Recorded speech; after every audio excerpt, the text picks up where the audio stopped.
അപ്പോൾ നമുക്ക് തന്നിട്ടുള്ളത് നമ്മുടെ ഒരു ഐസോമെട്രിക് പ്രൊജക്ഷൻ്റെ ഒരു പ്രോബ്ലമാണ് നമ്മൾ ഡിസ്കസ് ചെയ്യാൻ പോകുന്നത് നെക്സ്റ്റ് എക്സാമ്പിളായിട്ട്. അപ്പോൾ പ്രോബ്ലം എന്താ? Draw the isometric projection of the block shown in figure. അപ്പോൾ ഫിഗറിൽ ഒരു ഓർത്തോഗ്രാഫിക് പ്രൊജക്ഷൻ തന്നിട്ടുണ്ട് ഒരു ബ്ലോക്കിൻ്റെ. അതിൻ്റെ ഫ്രണ്ട് വ്യൂ തന്നിട്ടുണ്ട്, ലെഫ്റ്റ് സൈഡ് വ്യൂ. ആ ഡോട്ട് കാണിച്ചിട്ടുള്ളതാണ് ലെഫ്റ്റ് സൈഡ് വ്യൂ, ഇപ്പോൾ അത് ഫ്രണ്ട് സൈഡ് വ്യൂ. ഓക്കെ, അപ്പോൾ ഈ ഡീറ്റെയിൽസ് വെച്ച് ഡയമെൻഷൻസ് എല്ലാം നമുക്ക് പ്രൊവൈഡ് ചെയ്തിട്ടുണ്ട്. ഈ ഡീറ്റെയിൽസ് വെച്ച് നമുക്ക് അതിൻ്റെ ഐസോമെട്രിക് പ്രൊജക്ഷൻ വരയ്ക്കാം. ഓക്കെ, അപ്പോൾ ഐസോമെട്രിക് പ്രൊജക്ഷൻ വരയ്ക്കുന്നതിന് വേണ്ടിയിട്ട് നമുക്ക് ഈ തന്നിട്ടുള്ള ഒബ്ജക്റ്റിനെ നമ്മൾ ആദ്യം എന്ത് ചെയ്യും? ഒരു കഴിഞ്ഞ പ്രോബ്ലത്തിൽ ചെയ്ത പോലെ തന്നെ ഒരു റെക്റ്റാങ്കുലർ പ്രിസത്തിൽ ഇമ്പോസ് ചെയ്യുന്ന രീതിയിൽ ആദ്യം നമ്മളൊരു റെക്റ്റാങ്കുലർ ബോക്സ് അല്ലെങ്കിൽ ഒരു റെക്റ്റാങ്കുലർ പ്രിസമാണ് കൺസ്ട്രക്ട് ചെയ്തത് അല്ലേ? ഡയമെൻഷൻസ് യൂസ് ചെയ്തിട്ട് മിനിമം ലെങ്ത്തും മിനിമം വിഡ്ത്തും മിനിമം ഹൈറ്റും യൂസ് ചെയ്തിട്ട് നമ്മൾ ഒരു റെക്റ്റാങ്കുലർ ബ്ലോക്ക് ടോട്ടലായിട്ട് ഒരു റെക്റ്റാങ്കുലർ പ്രിസം കൺസ്ട്രക്ട് ചെയ്തിടും. എന്നിട്ട് നമ്മൾ ഈ തന്നിട്ടുള്ള ഡീറ്റെയിൽസിനെ ആ റെക്റ്റാങ്കുലർ പ്രിസത്തിന് ഉള്ളിലേക്ക് ഇമ്പോസ് ചെയ്യും. അങ്ങനെ ഡീറ്റെയിൽസ് നമ്മൾ അതിന് തന്ന ഡയമെൻഷൻസ് വെച്ച് ആ ഡീറ്റെയിൽസ് ആ പ്രിസത്തിൻ്റെ ഉള്ളിൽ ഇമ്പോസ് ചെയ്തിട്ടാണ് നമ്മൾ എന്ത് ചെയ്യുന്നത്? ഈ ഒരു ഡ്രോയിങ് ഈ ഒരു ഓർത്തോഗ്രാഫിക് പ്രൊജക്ഷൻ്റെ ഐസോമെട്രിക് ഡ്രോയിങ് ക്രിയേറ്റ് ചെയ്യുന്നത്. ഓക്കെ, നമുക്ക് ഡയമെൻഷൻസ് തന്നിട്ടുണ്ട്. വിഡ്ത്ത് 80 ആണ്, ലെങ്ത്ത് 120 ആണ്. ഇതിൻ്റെ ഹൈറ്റ് എത്രയാണ്? ഹൈറ്റ് എന്ന് പറയുന്നത് 40 + 20 + 20 ദാറ്റ് ഈസ് 80 ആണ്. ഓക്കെ, അപ്പോൾ 120/80/80, അതായത് 120 ലെങ്ത്തും 80 വിഡ്ത്തും 80 ഹൈറ്റുമുള്ള ഒരു പ്രിസം നമ്മൾ ആദ്യം കൺസ്ട്രക്റ്റ് ചെയ്തിടും. എന്നിട്ട് ഈ ഫ്രണ്ട് വ്യൂവിലുള്ള ഫിഗറും സൈഡ് വ്യൂവിലുള്ള ഫിഗറും അത് കറസ്പോണ്ടിങ് ഫേസിലേക്ക് നമ്മൾ ട്രാൻസ്ഫർ ചെയ്ത് വെക്കുകയാണ് ചെയ്യുന്നത്. ഓക്കെ, അപ്പോൾ ആദ്യം നമുക്ക് എന്ത് ചെയ്യാം? ഫസ്റ്റ് ഇത് വരയ്ക്കുന്നതിന് വേണ്ടി നമ്മൾ ആദ്യം ഐസോമെട്രിക് ആക്സിസുകൾ വരച്ചിടും അല്ലേ? എന്ന് വെച്ചാൽ ലെങ്ത്തിൻ്റെ ആക്സിസും വിഡ്ത്തിൻ്റെ ആക്സിസും ഹൈറ്റിൻ്റെ ആക്സിസും ആദ്യം നമുക്ക് വരച്ചിടും. ഓക്കെ, നമ്മളിവിടെ ഒരു ഹൊറിസോണ്ടൽ ലൈൻ വരച്ചിട്ടിട്ടുണ്ട്. അതിന്ന് മിഡ് പോയിൻ്റ് ആയിട്ട് നമ്മളൊരു വെർട്ടിക്കൽ ലൈനും സെറ്റ് ചെയ്ത് വെച്ചിട്ടുണ്ട്. ഇനി ഈ ഹൊറിസോണ്ടൽ ലൈനിൽ നിന്നും 30 ഡിഗ്രി ഇൻക്ലിനേഷനിലാണ് നമ്മൾ രണ്ട് ഐസോമെട്രിക് ആക്സിസുകൾ വയ്ക്കുന്നത്. അപ്പോൾ ഈ രണ്ട് ഐസോമെട്രിക് ആക്സിസിൽ ഏത് ആക്സിസിൽ വേണമെങ്കിലും നമുക്ക് എന്ത് ചെയ്യാം? ഡീറ്റെയിൽസ് ആഡ് ചെയ്യാം. അപ്പോൾ മാക്സിമം വ്യൂ ഏതിലാണ് വരുന്നത് എന്നുള്ളതിനനുസരിച്ചാണ് നമ്മൾ ഫ്രണ്ട് വ്യൂ പൊസിഷൻ ചെയ്യുക. ഓക്കെ, മാക്സിമം വ്യൂ നമുക്ക് ഏത് ആക്സിസിലാണ് പ്രൊവൈഡ് ചെയ്യാൻ പറ്റുക ആ ആക്സിസിൽ നമ്മൾ കൊടുക്കും. സോ നമ്മൾ വെർട്ടിക്കൽ ആക്സിസ് വരച്ച് വെച്ചിട്ടുണ്ട്. പ്രൊട്രാക്ടർ ഇങ്ങനെ വെച്ചു. നമ്മൾ 30 degree to the right mark ചെയ്തു ഒരു പോയിൻ്റ്, 30 ഡിഗ്രി പോയിൻ്റ് മാർക്ക് ചെയ്തു. 30 ഡിഗ്രി ലെഫ്റ്റിലേക്കും മാർക്ക് ചെയ്ത് പോയിൻ്റ് മാർക്ക് ചെയ്ത് വെച്ചു. ഓക്കെ, അപ്പം രണ്ട് എൻഡിലേക്കും നമ്മൾ എന്ത് ചെയ്തു? രണ്ട് സൈഡിലേക്കും പോയിൻറ്റ്സ് നോട്ട് ചെയ്ത് വെച്ചിട്ടുണ്ട്. അപ്പോൾ ഓൾറെഡി ഇവിടെ സ്കെയിൽ നമ്മൾ 30 ഡിഗ്രിയിൽ സെറ്റ് ചെയ്ത് വെച്ചിട്ടുണ്ട്. രണ്ട് പോയിൻ്റ് നോട്ട് ചെയ്തതിന് വരയ്ക്കാൻ വേണ്ടി രണ്ട് സ്കെയിൽ സെറ്റ് ചെയ്ത് വെച്ചിട്ടുണ്ട്. അപ്പോൾ നമ്മൾ എന്ത് ചെയ്താൽ മതി? നമ്മൾ ഇതേപോലെ പ്രൊട്രാക്ടർ വെച്ചിട്ട് പോയിൻറ്റ്സ് മാർക്ക് ചെയ്തതിന് ശേഷം നമ്മുടെ റൂളർ നിങ്ങൾ യൂസ് ചെയ്യുന്ന സ്കെയിൽ യൂസ് ചെയ്തിട്ട് എന്ത് ചെയ്യുക? 30 ഡിഗ്രിയിലൂടെ പാസ് ചെയ്യുന്ന ലൈൻ മിഡ് പോയിൻറ്റിൽ നിന്ന് straight line to the right and to the left വരച്ചാൽ മതിയാവും. കണ്ടോ? നമ്മുടെ കോമൺ പോയിന്റിൽ നിന്ന് റെഫറൻസ് ആക്സിസിന് 30 ഡിഗ്രി ആംഗിൾ മേക്ക് ചെയ്യുന്ന ലൈൻ നമ്മൾ വരച്ചു. അപ്പോൾ അത് ഒരു ഐസോമെട്രിക് ആക്സിസാണ്. Similarly next isometric axis 30 degree to the ഹൊറിസോണ്ടലായി വരുന്ന നെക്സ്റ്റ് ഐസോമെട്രിക് ആക്സിസും നമ്മൾ വരച്ചു.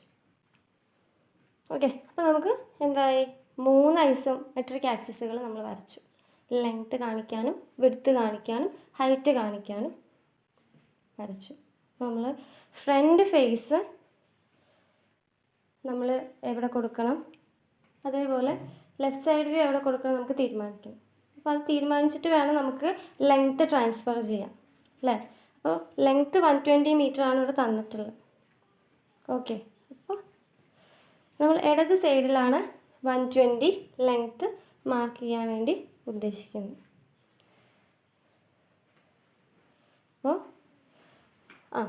ഇവിടെ ഫ്രണ്ട് വ്യൂ എന്ന് പറയുന്നത് നമ്മൾ റൈറ്റ് സൈഡിൽ കൊടുക്കുന്ന രീതിയിൽ ഈ ഒരു ഫിഗറിൽ നമ്മൾ എന്താണ് 120 mm എന്ന് പറയുന്നത് ലെഫ്റ്റ് അല്ലാതെ ഇവിടെ റൈറ്റ് സൈഡിലാണ് നമ്മൾ കൊടുക്കാൻ ഉദ്ദേശിക്കുന്നത്. ഓക്കെ, അപ്പോൾ ഈ ഫ്രണ്ട് വ്യൂ ഫിഗർ നമ്മൾ നേരെ റൈറ്റ് സൈഡിലും സൈഡ് വ്യൂ ഫിഗർ നമ്മൾ ലെഫ്റ്റ് സൈഡ് ഫേസിലും കൊടുക്കാനാണ് നമ്മൾ ഉദ്ദേശിക്കുന്നത്. ഓക്കെ, ഇവിടെ നമ്മൾ അങ്ങനെ പ്രൊവൈഡ് ചെയ്യാനാണ് കൂടുതൽ ഡീറ്റെയിലിംഗ് നമുക്ക് കൊടുക്കാൻ. ഏത് ആക്സിസ് ആണോ, ഏതാണ് കുറച്ചുകൂടെ വ്യൂ നമുക്ക് നന്നായി തോന്നുന്നത്, ആ ആക്സിസിൽ നമുക്ക് ഫ്രണ്ട് വ്യൂ ഡീറ്റെയിൽസ് കൊടുക്കാം. സോ ഞാനിവിടെ റൈറ്റ് സൈഡിലാണ് ഫ്രണ്ട് വ്യൂ ഡീറ്റെയിൽസ് കൊടുക്കുന്നത്.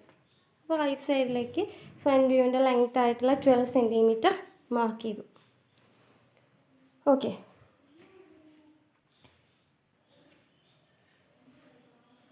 അപ്പോൾ നമ്മൾ എന്ത് ചെയ്തു,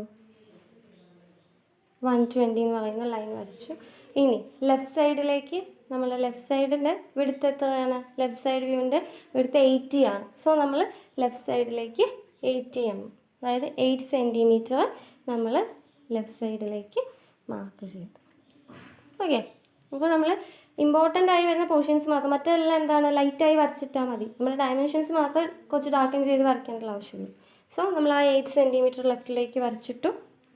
ബാക്കി വരുന്ന നമ്മൾ എക്സ്റ്റെൻഡ് ചെയ്തിട്ട് ലൈൻ ഉണ്ടല്ലോ, അത് നമ്മൾ ഒഴിവാക്കി കളഞ്ഞു. നമുക്ക് കൺഫ്യൂഷൻ ഒഴിവാക്കാൻ വേണ്ടിയിട്ടാണ് അങ്ങനെ ചെയ്തത്. നമുക്ക് നെക്സ്റ്റ് ഹൈറ്റ് എത്രയാണ്, നമ്മൾ നേരത്തെ പറഞ്ഞു അല്ലേ, 20 + 20 + 40 80. സോ 8 cm ഹൈറ്റ് നമ്മൾ വെർട്ടിക്കൽ ആക്സിസിൽ മാർക്ക് ചെയ്യാം. ഓക്കെ, അപ്പോൾ ഹൈറ്റ് എന്ത് ചെയ്തു, വെർട്ടിക്കൽ ആക്സിസിൽ ഹൈറ്റ് മാർക്ക് ചെയ്തു 8 cm.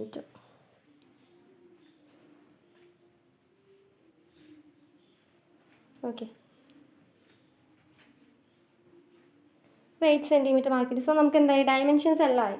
ഇനി നമുക്ക് എന്ത് ചെയ്യാം, നമുക്ക് ഒരു റെക്റ്റാങ്കുലർ പ്രിസം ക്രിയേറ്റ് ചെയ്യാൻ സാധിക്കും എളുപ്പത്തിൽ. അൺവാണ്ടഡ് ലൈൻസിനെ നമ്മൾ എന്ത് ചെയ്തു, ഒഴിവാക്കി കളഞ്ഞു. ഇനി നമുക്ക് 120 ലെങ്ത്ത്, 80 വിഡ്ത്ത്, 80 ഹൈറ്റ്, ഇത് വെച്ചിട്ട് നമ്മൾ എന്ത് ചെയ്യാണ്, റെക്റ്റാങ്കുലർ പ്രിസം കൺസ്ട്രക്റ്റ് ചെയ്യാം.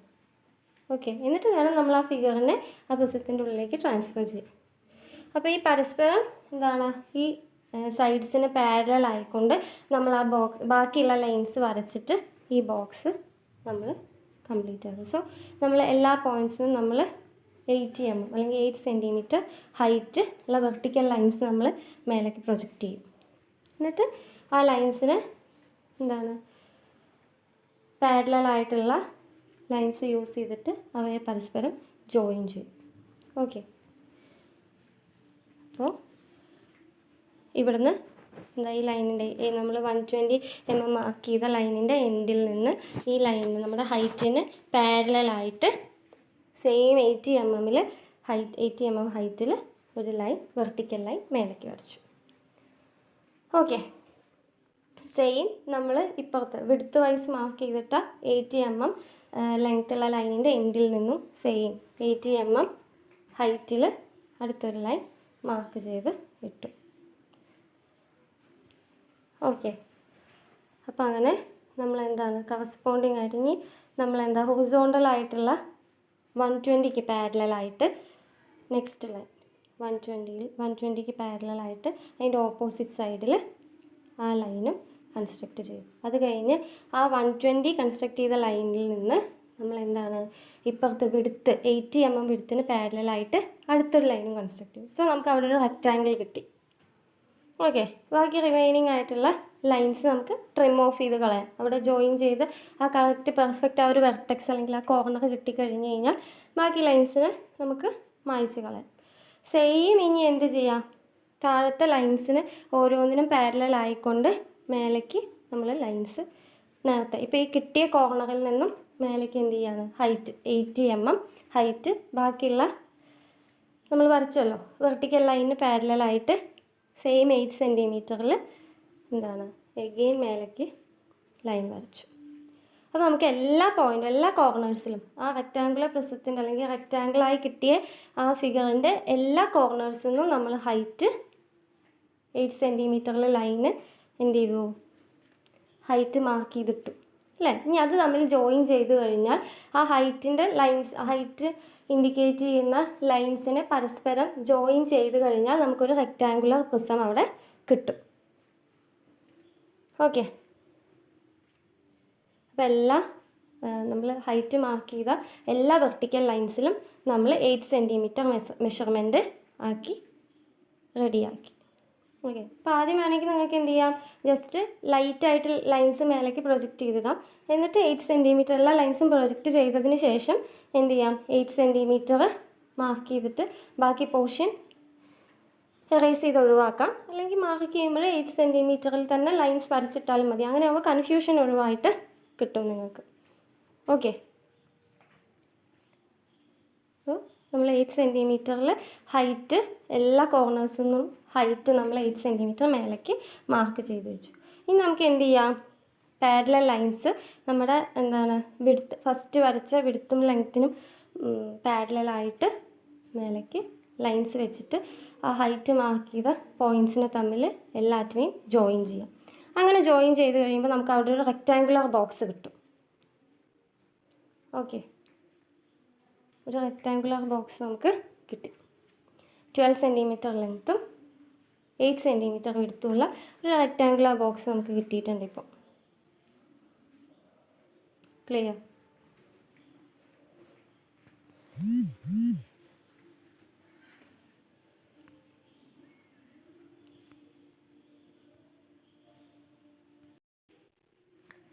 അപ്പോൾ നമ്മൾ എന്ത് ചെയ്തു, നമുക്ക് റെക്റ്റാങ്കുലർ ഒരു ബ്ലോക്ക് കിട്ടിയിട്ടുണ്ട് അല്ലേ, അല്ലെങ്കിൽ ഒരു റെക്റ്റാങ്കുലർ ബോക്സ് അല്ലെങ്കിൽ ഒരു റെക്റ്റാങ്കുലർ പ്രിസം നമുക്ക് കിട്ടിയിട്ടുണ്ട്.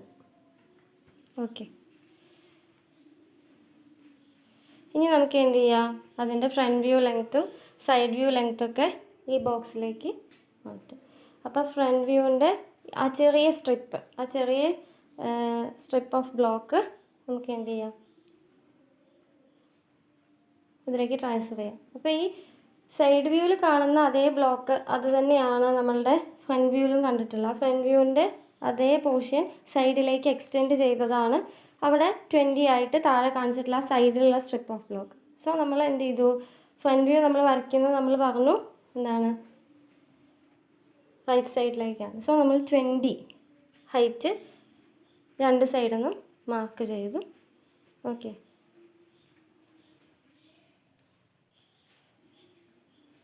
ടു സെൻറ്റിമീറ്റർ രണ്ട് കോർണറിലും മാർക്ക് ചെയ്തു. അങ്ങനെ രണ്ട് കോർണറിൽ മാർക്ക് ചെയ്തതിന് ശേഷം ഇപ്പുറത്ത് എല്ലാ സൈഡിലും, കാരണം ലെഫ്റ്റ് സൈഡ് വ്യൂവിലും നമുക്ക് അതേ 20 mm തന്നെ അല്ലെങ്കിൽ ആ 2 സെൻറ്റിമീറ്റർ തന്നെയാണ് ലെഫ്റ്റ് സൈഡ് വ്യൂവിലും വിസിബിളായി കാണുന്നത് അല്ലേ. ഫ്രണ്ട് വ്യൂവിലുള്ള അതേ 20 mm തന്നെയാണ് ലെഫ്റ്റ് സൈഡ് വ്യൂവിലുള്ളത്. അപ്പോൾ നമ്മൾ ആ പോയിൻറ്റ്സിനെ തമ്മിൽ എന്ത് ചെയ്തു, മാർക്ക് ചെയ്ത് 2 സെൻറ്റിമീറ്റർ എല്ലാ കോർണറിൽ നിന്നും മാർക്ക് ചെയ്തിട്ട് അവയെ തമ്മിൽ ജോയിൻ ചെയ്തു. എല്ലാ പോയിൻറ്റ്സിനെയും ജോയിൻ ചെയ്തു. ഓക്കെ, കറസ്പോണ്ടിങ് ആയിട്ടുള്ള എല്ലാ പോയിൻറ്റ്സിനെയും നമ്മൾ ജോയിൻ ചെയ്തു. അപ്പോൾ നമുക്ക് ആ ഒരു ടോട്ടലി കവർ ചെയ്യുന്ന രീതിയിലുള്ള ആ ഒരു വെർട്ടിക്കൽ സ്ട്രിപ്പ് നമുക്ക് കിട്ടി. ഇനി നമുക്ക് ആ സ്ലോപ്പിംഗ് ഫേസ് മാർക്ക് ചെയ്യണം അല്ലേ. അതൊരു ട്രപ്പിസോയിഡൽ ഷേപ്പാണ്. അപ്പോൾ നമുക്ക് ഫ്രണ്ട് വ്യൂവിൽ നമുക്ക് ആ പോയിന്റിൽ നിന്ന് സ്റ്റാർട്ട് ചെയ്യുന്ന തോന്നുന്നത്, പക്ഷേ നമ്മളുടെ സൈഡ് വ്യൂവിൽ കണ്ടറിയാം 10 mm മാറിയിട്ടാണ് എന്ത് ചെയ്യുന്നത്, ആ എഡ്ജ് സ്റ്റാർട്ട് ചെയ്യുന്നത്. ബേസിൽ നിന്നും 10 mm മാറിയിട്ട്. സോ ആ എഡ്ജിൽ നിന്നും ഒരു എഡ്ജിൽ നിന്നും 10 mm മാറിയിട്ട് നമുക്ക് എന്ത് ചെയ്യാം, ആ പോയിന്റ് സ്റ്റാർട്ട് ചെയ്യും. സോ നമ്മളുടെ എല്ലാ ബേസിൽ നിന്നും ഫ്രണ്ട് വ്യൂവിൻ്റെ ബേസിൽ നിന്ന് നമ്മൾ എന്ത് ചെയ്തു, ആ ഗ്യാപ്പ് 10 mm നമ്മൾ ഓരോ എഡ്ജിൽ നിന്നും 10 to the left and to the right രണ്ട് എൻഡിൽ നിന്നും 1 സെൻറ്റിമീറ്റർ അല്ലെങ്കിൽ 10 mm നമ്മൾ മാർക്ക് ചെയ്തു. അപ്പോൾ നമ്മൾ ഈ വരയ്ക്കുന്ന ലൈൻസ് ഉണ്ടല്ലോ, അതെന്ന് പറയുന്നത് നമ്മൾ ആദ്യം വരച്ച ഐസോമെട്രിക് ആക്സിസിന് പാരലൽ ആയിട്ടാണ് നമ്മൾ വരയ്ക്കേണ്ടത്. ഓക്കെ, അത് നേരെ നമ്മൾ എന്ത് ചെയ്തു, മറ്റേ നമ്മളുടെ ആക്സിസിന് പാരലൽ ആയിക്കൊണ്ട് തന്നെ ഇപ്പുറത്തെ വിഡ്ത്തിലേക്ക് കൊടുന്ന് മീറ്റ് ചെയ്യിപ്പിച്ചു. അപ്പോൾ ആ ഡിസ്റ്റൻസ് ചെറിയ ഡിസ്റ്റൻസ് 1 ആണ്, 1 സെൻറ്റിമീറ്റർ. ഓക്കെ, പാരലായിട്ട് തന്നെ നമ്മൾ ലെങ്ത്ത് വൈസ് പാരലായിട്ട്, ലെങ്ത്ത് എന്ന് പറയുന്ന നമ്മുടെ ലെങ്ത്ത് ഇൻഡിക്കേറ്റ് ചെയ്യുന്ന ആക്സിന് പാരലായിട്ട്. അപ്പോൾ നമുക്ക് മേലത്തെ പോയിൻ്റ്, ആ സ്ലോപ്പിംഗ് പോയിൻ്റ്, സ്ലോപ്പ് മാർക്ക് ചെയ്യണമെങ്കിൽ ആ മേലത്തെ പോയിൻ്റ് കൂടി കിട്ടണം അല്ലേ. അപ്പോൾ അത് ടു ദ എഡ്ജിൽ നിന്നും 30 മില്ലിമീറ്റർ ഡിസ്റ്റൻസ് മാറിയിട്ടാണ്. മറ്റേ ലെഫ്റ്റ് സൈഡ് വ്യൂ എന്നാകുമ്പോൾ 10 മില്ലിമീറ്റർ മാറിയിട്ടുമാണ്. ഓക്കെ, അപ്പോൾ ആ രണ്ട് ഇതും വെച്ചുകൊണ്ട് 30 ഫ്രം ദ ഫ്രണ്ട് വ്യൂവും മറ്റേന്ന് 10 mm വെച്ചുകൊണ്ട് നമ്മൾ ആ പോയിൻ്റ് മാർക്ക് ചെയ്യാൻ പോവുകയാണ്. അപ്പോൾ നമുക്ക് അതിനൊരു ഗൈഡൻസ് കിട്ടുന്നതിന് വേണ്ടി ആ ഒരു, എന്നാലേ നമുക്ക് ആ ചെരിഞ്ഞ ലൈൻ അല്ലേ, ആ സ്ലാൻഡ് ചെയ്ത ലൈൻ വരയ്ക്കാനായിട്ട് സാധിക്കുള്ളൂ. അപ്പോൾ താഴത്തെ അതേ 10 തന്നെയാണ് മേലെയും വരുന്നത് അല്ലേ. നമ്മളുടെ ഫിഗറിൻ്റെ അതേ പൊസിഷനിങ് ആണല്ലോ, താഴത്തെ സെയിം സിമെട്രിക് ആയിട്ടാണ് മേലെയും വരുന്നത്. സോ നമ്മൾ ആ എന്ത് ചെയ്തു, താഴത്തെ അതേ ക്രൈറ്റീരിയ വെച്ചിട്ട് മേലെ ടു ദ എൻഡിൽ നിന്ന് 1 സെൻറ്റിമീറ്റർ മാറിയിട്ട് പോയിൻ്റ് എടുത്തിട്ട് ഐസോമെട്രിക് ആക്സിസിന് പാരലായിട്ട് ആ ലെങ്ത്ത് അങ്ങനെ നീട്ടി വരച്ചു. സെയിം അപ്പുറത്തെ എൻഡിൽ നിന്നും 1 സെൻറ്റിമീറ്റർ മാറിയിട്ട് നമ്മൾ എന്ത് ചെയ്തു, എടുത്തിട്ട് അഗെയിൻ ലെങ്ത് വൈസ് ആ ലൈന് നീളത്തിൽ വരച്ചു വെച്ചു. ഓക്കെ,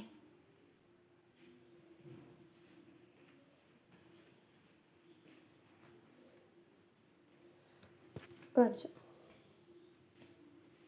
അപ്പോൾ ഈ രണ്ട് ലൈൻസും എന്താണ്, പാരലലാണ് അല്ലേ. ഇനി ഫ്രം ദ ലെങ്ത്ത് സൈഡിൽ നിന്ന് നമുക്ക് അറിയാം, ഇതിപ്പോൾ നമ്മൾ വിഡ്ത്ത് സൈഡിൽ നിന്നാണ് 10 mm മാർക്ക് ചെയ്തത് അല്ലേ. 10 mm വിഡ്ത്തിൽ നിന്ന് എന്താണ്, വിഡ്ത്തിലെ ബോട്ടം എഡ്ജിൽ നിന്ന് 10 mm മാറിയിട്ടായിരുന്നു. ഇനി ലെങ്ത്ത് സൈഡിൽ നിന്ന് 30 mm മാറിയിട്ടാണ് ഫ്രണ്ട് വ്യൂവിൽ അല്ലേ. ഫ്രണ്ട് വ്യൂ നമ്മൾ എന്താണ് ലെഫ്റ്റിലേക്കാണ് വരച്ചിട്ടുള്ളത്. സോ ആ ലെഫ്റ്റിൽ നിന്നും നമ്മൾ എന്ത് ചെയ്യുക, ലെഫ്റ്റ് സൈഡിലെ ആക്സിസിൽ നിന്നും 30 മാറിയിട്ട് നമ്മൾ പോയിൻ്റ് മാർക്ക് ചെയ്യുക. ഓക്കെ, അപ്പോൾ ഈ ലെങ്ത്ത് സൈഡിലുള്ള ഈ എൻഡിൽ നിന്നും നമ്മൾ എന്ത് ചെയ്തു, മാറിയിട്ട് ഇവിടുന്ന് 30 മാറിയിട്ട് നമ്മൾ 2 പോയിൻറ്റ്സ് മാർക്ക് ചെയ്തു. അതേപോലെ അപ്പുറത്തെ സൈഡിൽ നിന്നും, അതിൻ്റെ നേരെ ഓപ്പോസിറ്റ് സൈഡിൽ നിന്നും സെയിം ആയിട്ട് 3 സെൻറ്റിമീറ്റർ മാറിയിട്ട് നമ്മൾ പോയിൻ്റ് മാർക്ക് ചെയ്തു. അവയും അതും പരസ്പരം പാരലലായിട്ടുള്ള 2 സൈഡ്സിലും അതേപോലെ പോയിൻറ്റ്സ് മാർക്ക് ചെയ്തു. ഓക്കെ, അപ്പോൾ നമുക്ക് ആ ഒരു പോയിൻ്റ് നമ്മുടെ ഫ്രണ്ട് വ്യൂവിൽ നിന്നും 30 mm മാറിയിട്ടുള്ള പോയിൻ്റ്. ഓക്കെ, അപ്പോൾ നമുക്ക് പക്ഷേ ഫ്രണ്ട് വ്യൂവിൽ ഇതിൻ്റെ ഇടയ്ക്കുള്ള ഒരു സ്ലോട്ട് കാണുന്നില്ല, അതിൻ്റെ ഇടയ്ക്ക് ഒരു ഗ്രൂവ് ഉണ്ട് അല്ലേ. ആ ഗ്രൂവ് നമുക്ക് ഫ്രണ്ട് വ്യൂവിൽ വിസിബിൾ അല്ല, പക്ഷേ ലെഫ്റ്റ് സൈഡ് വ്യൂവിൽ നോക്കുമ്പോൾ ആ ഒരു ഗ്രൂവ് അവിടെ കാണുന്നുണ്ട്. ഓക്കെ, അപ്പോൾ എൻഡിൽ നിന്നും എന്താണ് 18 മാറിയിട്ടാണ് അല്ലേ, ചെറിയൊരു 18ൻ്റെ ഒരു സ്ട്രിപ്പ് 2 സൈഡിൽ നിന്നും മാറിയിട്ട് ആണ് ആ സ്ലോട്ട് ഉള്ളത്. അപ്പോൾ 60ൽ നിന്ന് 18 പോയി കഴിഞ്ഞാൽ നടുവിൽ 25 വരില്ല, 24 വരുള്ളൂ. അത് അവിടെ വന്ന മിസ്റ്റേക്കാണ്. സോ എന്താണ് 24 മാർക്ക് ചെയ്യുക. 18 2 എൻഡിൽ നിന്നും 18 60 മൈനസ് 18 അതായത് 60 മൈനസ് 36 വരും. അപ്പോൾ 24 ആണ് വരും. അപ്പോൾ നമുക്ക് ആ 24 എന്ന് പറയുന്ന ആ ഒരു അതിൻ്റെ പോയിൻ്റ് നമുക്ക് കിട്ടണം, എന്നാലല്ലേ ആ ഗ്രൂവ് നമുക്ക് അവിടെ ഇൻഡിക്കേറ്റ് ചെയ്യാൻ പറ്റുള്ളൂ. അപ്പോൾ നമ്മൾ എന്ത് ചെയ്യാണ്, നമ്മൾ ആ സ്ലാൻഡ് ഹൈറ്റ് ഇപ്പോൾ നമുക്ക് കിട്ടി അല്ലേ. കാരണം ഈ ഫ്രണ്ട് വ്യൂവിൽ നിന്ന് എന്താണ് 10 mm മാറിയിട്ടും മേലെ ലെഫ്റ്റ് സൈഡ് വ്യൂവിൽ നിന്ന് സൈഡ് വ്യൂവിൽ നിന്ന് 30 mm അപ്പോൾ നമുക്ക് അത് വെച്ച് നമുക്ക് ആ 2 പോയിൻറ്റ്സ് കിട്ടി. ആ പോയിൻറ്റ്സ് ജോയിൻ ചെയ്ത് ആ സ്ലാൻഡ് ഹൈറ്റ് നമുക്ക് കിട്ടി. ഓക്കെ, അപ്പോൾ നമ്മുടെ ഫ്രണ്ട് വ്യൂ ഇപ്പോൾ അവിടെ വന്നല്ലോ. നമ്മൾ ടു ദ റൈറ്റ് സൈഡാണ് ഫ്രണ്ട് വ്യൂ വരയ്ക്കണമെന്ന് പറഞ്ഞപ്പോൾ ഫ്രണ്ട് വ്യൂവിൻ്റെ ഏകദേശ പോർഷൻ അവിടെ വന്നു. ഇനി നമ്മൾ ആ 18 അതായത് 1.8 സെൻറ്റിമീറ്റർ മാർക്ക് ചെയ്തു. ആ 30 mm നിന്ന്, അല്ലെങ്കിൽ നമുക്ക് മേലെ കിട്ടിയ വിടുത്തുണ്ടല്ലോ, മേലെ കിട്ടിയ വിടുത്ത് ടോട്ടൽ 60 ആണ് അല്ലേ. അപ്പോൾ ആ 60ൽ നിന്നും നമുക്ക് 1.8 60 mm അതായത് 6 സെൻറ്റിമീറ്റർ ആണ് ടോട്ടൽ മേലുള്ള വിടുത്ത് അല്ലേ. അതിൽ നിന്ന് 2 എൻഡിൽ നിന്നും നമ്മൾ എന്ത് ചെയ്യാണ്, നമ്മൾ എന്ത് ചെയ്തു, പാരലലായിട്ടുള്ള 2 സൈഡ്സിൽ നിന്നും 2 സൈഡിലും നമ്മൾ ആ ഡ്രോയിങ് വരച്ച് കംപ്ലീറ്റ് ആക്കി. അതായത് നമ്മുടെ മേലെ വരുന്ന വിടുത്തായ 60 mm അല്ലെങ്കിൽ 6 സെൻറ്റിമീറ്റർ വരച്ച് കംപ്ലീറ്റ് ആക്കി. അവയെ ജോയിൻ ചെയ്ത് മേലത്തെ ബ്ലോക്ക് ക്രിയേറ്റ് ചെയ്ത് ഇട്ടു. ഇനി നമുക്ക് അതിൻ്റെ ഇടയ്ക്ക് എന്താണ് 24 mm ഒരു ഗ്രൂവ് ഉണ്ട്. അപ്പോൾ ആ 24 mm ഗ്രൂവ് കാണിക്കുന്നതിന് വേണ്ടി 2 എൻഡിൽ നിന്നും 18 mm ആ 3 സെൻറ്റിമീറ്ററിൻ്റെ കഴിഞ്ഞിട്ടുള്ള എൻഡിൽ നിന്ന് 60 mm വിടുത്തുള്ളിടത്തു നിന്ന് 2 സൈഡിൽ നിന്നും 18 mm മാറി നമ്മൾ മാർക്ക് ചെയ്തു. സോ ഇടയിലൊരു ഗ്യാപ്പ് വന്നല്ലോ. അപ്പോൾ ഈ രണ്ട് എൻഡിൽ നിന്നും 10 mm മാറിയിട്ടാണ് അല്ലേ, ഇവിടുന്ന് 10 mm മാറിയ പോലെ തന്നെ അപ്പുറത്തെ എൻഡിൽ നിന്നും 10 mm മാറിയിട്ട് നമ്മൾ ആ സ്ലാൻഡ് ഹൈറ്റ് ജോയിൻ ചെയ്തു. 10 mm, അതായത് ആ എൻഡിൽ നിന്ന് 10 mm മാറിക്കൊണ്ട് ഒരു പോയിന്റ് ഉണ്ടാക്കുക, ആ പോയിന്റ് മേലത്തെ പോയിന്റ് കൂടി ജോയിൻ ചെയ്യുക. അപ്പോൾ നമുക്ക് ആ സ്ലോട്ട് എത്ര ദൂരം, പക്ഷെ നമുക്ക് സ്ലോട്ട് മേലെ കിട്ടിയിട്ടുള്ളൂ. ഈ എന്താണ് ലെഫ്റ്റ് സൈഡ് വ്യൂവിൽ കംപ്ലീറ്റ് ആയിട്ടും ആ സ്ലോട്ട് ഇല്ല അല്ലേ, ആ ഫിഗറിൽ ചെറിയൊരു ഗ്രൂവ് മാത്രമായിട്ട് അവിടെ കിടക്കുന്നുള്ളൂ, ചെറിയൊരു ഗ്യാപ്പേ ഉള്ളൂ. കണ്ടില്ലേ, ടോട്ടൽ കണ്ടോ ആ സ്ലോട്ട് എൻഡ് ചെയ്യണ ആ ഡോട്ടഡ് ലൈൻ കാണിച്ചിട്ടുണ്ട് ഫ്രണ്ട് വ്യൂവിൽ. അതായത് ടോപ്പിൽ നിന്നും 40 mm മാറിയിട്ട്, അല്ലെങ്കിൽ ബേസിൽ നിന്ന് 20 മാറിയിട്ടാണ് എന്ത് കിടക്കുന്നത്, ആ ബേസിൽ നിന്ന് 20 mm ആ സ്ലോപ്പ് കിടക്കുന്നത്. സോ നമ്മൾ എന്ത് ചെയ്യാണ്, ബേസിൽ നിന്നും 2 cm നമ്മളൊരു ഡോട്ടഡ് ലൈൻ വരയ്ക്കാം. അതാ കണ്ടോ, ആ ബേസിൽ നിന്നും 20 mm അല്ലെങ്കിൽ 2 cm ഒരു ഡോട്ടഡ് ലൈൻ വരച്ച് നമ്മൾ എന്ത് ചെയ്യാണ്, ആ ഗ്രൂവ് ഏതുവരെ ഉള്ളത്, ഗ്രൂവ് ഏതുവരെ എക്സ്റ്റെൻഡ് ചെയ്തിട്ടുണ്ടെന്ന് മനസ്സിലാക്കിയിട്ട് അവിടെ വെച്ചിട്ട് ആ ഗ്രൂവിനെ നമ്മൾ നിർത്താം. സോ നമ്മൾ എന്ത് ചെയ്തു, 20 mm അതായത് 2 cm വെർട്ടിക്കലായിട്ട് എടുക്കാം. വെർട്ടിക്കൽ ഡിസ്റ്റൻസാണ് തന്നിട്ടുള്ളത്, സ്ലാൻഡ് ആയിട്ടുള്ള ഡിസ്റ്റൻസ് അല്ല. ആ ഫിഗറിൽ വെർട്ടിക്കൽ ഡിസ്റ്റൻസ് ആണ്. സോ നമ്മൾ നമ്മളുടെ ബേസിൽ നിന്നും, ആ ബേസിലുള്ള ബ്ലോക്കിൽ നിന്നും വെർട്ടിക്കലായിട്ട് 20 mm എടുത്തു.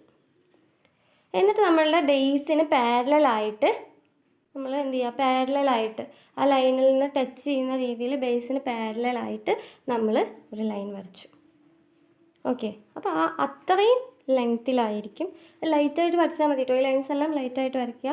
അപ്പോൾ ആ ഒരു പൊസിഷനിങ് വരെയാണ് നമ്മളുടെ എന്തുണ്ടാവുള്ളൂ.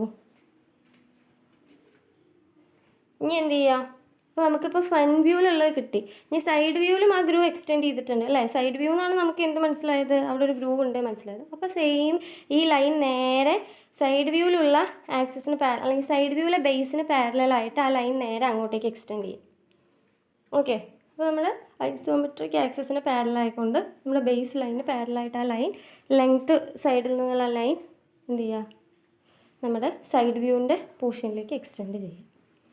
ഓക്കെ, ഇനി നമുക്ക് ആ ഗ്രൂവ് വരയ്ക്കണം. അപ്പോൾ ആ സ്ലോപ്പിംഗ് ഫേസിൽ നിന്ന് നേരെ ഈ ലൈനിലേക്ക്, ഇപ്പോൾ വരച്ച ലൈനിലേക്ക് നമ്മൾ വരച്ച് നിർത്തിയിട്ടുണ്ടല്ലോ മേലെ, ആ ഗ്യാപ്പ് അവിടുന്ന് ആ ഗ്യാപ്പ് മെയിൻറ്റെയിൻ ചെയ്തുകൊണ്ട് താഴേക്ക് വരയ്ക്കുക. അപ്പോൾ നമ്മളുടെ വരച്ച സ്ലാൻഡ് ഹൈറ്റിന് പാരലായിട്ട് വേണം നമ്മൾ ഈ ലൈൻസ് വരയ്ക്കാൻ. ഈ സൈഡിൽ നമ്മൾ റെഡ് ലൈൻ മാർക്ക് ചെയ്തിട്ട് അതിൻ്റെ വിടുത്ത് വരച്ച് വെച്ചിട്ടുണ്ടല്ലോ, സ്ലാൻഡ് ചെയ്ത ലൈൻ, അതായത് ചെരിഞ്ഞ വരയ്ക്ക് പാരലായിട്ട് തന്നെ ഇപ്പോൾ ഉള്ള ഈ ഗ്രൂവിനെ കാണിക്കുന്ന ലൈനും വരയ്ക്കണം. ഗ്രൂവിൻ്റെ പോർഷൻ ജോയിൻ ചെയ്യും. ഓക്കെ, ആ ബേസ് പോർഷൻ അവിടുന്ന് അങ്ങോട്ടേക്കുള്ള സൈഡിലുള്ള പോർഷൻ നമുക്ക് കാണാൻ കഴിയില്ല അല്ലേ. ഇങ്ങനെ നോക്കുന്ന സമയത്ത് അപ്പുറത്തെ ഭാഗം മറഞ്ഞിരിക്കുമായിരിക്കും. അപ്പോൾ മറഞ്ഞിരിക്കുന്ന ഭാഗത്തിന് നമ്മൾ പഠിച്ചിട്ടുണ്ട്, ഹിഡൻ ലൈൻസിനെ നമ്മൾ എന്താണ് ഡോട്ടഡ് ലൈൻ വെച്ചിട്ട് അല്ലേ, ഡാഷ്ഡ് ലൈൻ വെച്ചാണ് ഹിഡൻ പോർഷൻസിനെ ഇൻഡിക്കേറ്റ് ചെയ്യുക. ഓക്കെ, സോ ആ ഹിഡൻ പോർഷൻസ് അപ്പുറത്തെ ഭാഗത്ത് ആ സംഭവം ഉണ്ട്, പക്ഷെ നമുക്ക് കാണാൻ കഴിയില്ല, ഇതിൻ്റെ മറവ് കൊണ്ട് അത് കാണാൻ കഴിയില്ല. അപ്പോൾ നമ്മൾ ഡോട്ടഡ് ലൈൻസ് വെച്ച് അത് കംപ്ലീറ്റ് ആക്കി വരയ്ക്കും. ഓക്കെ, അപ്പോൾ അപ്പുറത്തെ സൈഡിലും എന്തുണ്ട്, ഇതേപോലെ സ്ലോപ്പിംഗ് എഡ്ജ് ഉണ്ട്. സോ അത് നമ്മൾ എന്ത് ചെയ്യുക, ഇതേപോലെ തന്നെ ഡോട്ടഡ് ലൈനായി ആ എൻഡിൽ നിന്നും 10 cm മാറിയിട്ട് നമ്മൾ എന്ത് ചെയ്യുന്നു, സെയിം ഡോട്ടഡ് ലൈനായിട്ട് ഇതേപോലെ ആ സ്ലോപ്പിംഗ് ലൈന് നമ്മൾ ബാക്കി പോർഷൻ എന്തായിരിക്കും, ആ ഒരു ഭാഗമേ കാണുള്ളൂ. ബാക്കി പോർഷൻ നമ്മൾ എന്ത് ചെയ്യണം, ഡോട്ടഡായിട്ട് വരച്ച് വയ്ക്കുക. അത്രയും പോർഷനല്ലേ മേലേക്ക് കാണുള്ളൂ, ബാക്കി പോർഷൻ അപ്പുറത്ത് ഈ ഒരു ചെരിഞ്ഞ ഭാഗത്തിൻ്റെ മറവിലായിരിക്കും. അപ്പോൾ അത് വെച്ചിട്ട് നമ്മൾ കംപ്ലീറ്റ് ആക്കുക. ഓക്കെ, അപ്പോൾ ഇത്രയും വരച്ച് കഴിഞ്ഞ് കഴിഞ്ഞാൽ നമ്മൾ എന്ത് ചെയ്യുക, ഡയമെൻഷൻ ചെയ്യുക. അതേപോലെ തന്നെ വിസിബിൾ ആയിട്ടുള്ള എഡ്ജസ് എല്ലാം ഡാർക്കൻ ചെയ്തിട്ട് ബാക്കി പോർഷൻസ് ഒഴിവാക്കി കളയാം. സോ നമ്മൾ അതിൻ്റെ എന്താണ് ലെങ്ത്ത്, അതിൻ്റെ ഹൈറ്റ്, ആ സ്ലോട്ട് എഡ്ജിൽ നിന്ന് എത്ര മാറിയിട്ടാണ്, സ്ലോട്ടിൻ്റെ വിടുത്ത് എത്രയാണ്, അങ്ങനെയുള്ള എല്ലാ കാര്യങ്ങളും നമ്മൾ എന്ത് ചെയ്യുക, ഡയമെൻഷൻ മാർക്ക് ചെയ്യും. ഓക്കെ, അപ്പോൾ ഡയമെൻഷൻ മാർക്ക് ചെയ്യുന്ന സമയത്ത് നമ്മൾ കറക്റ്റുള്ള ഫിഗറിൻ്റെ എഡ്ജസിന് പാരലായിട്ട് ഡയമെൻഷൻ മാർക്ക് ചെയ്യാനായിട്ട് ശ്രദ്ധിക്കുക. ഓക്കെ, ഇത്രയും വരച്ചതിന് ശേഷം എന്ത് ചെയ്യുക, എല്ലാം ക്ലിയർ ആയതിന് ശേഷം ഡയമെൻഷൻ ചെയ്യും. Okay, thank you.